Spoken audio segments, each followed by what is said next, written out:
அனைவருக்கும் வணக்கம். என் பெயர் அஸ்மா. என் பெயர் குருசாதனா.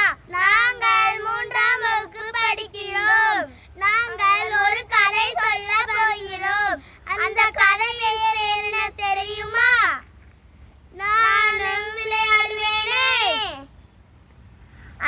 பந்து பந்து பந்து ஓடுகிறது. பிடி பிடி.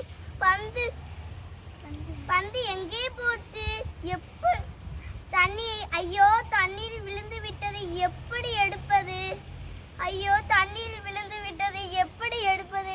அதோ ஆமையாரிடம் உதவி கேட்போம். ஆமையாரே, ஆமையாரே, அந்த பந்தை எடுத்து தருவீர்களா?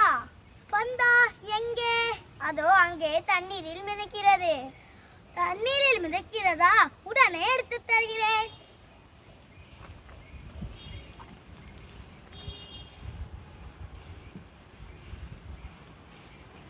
இதோ உன் பந்து. நன்றி நண்பா.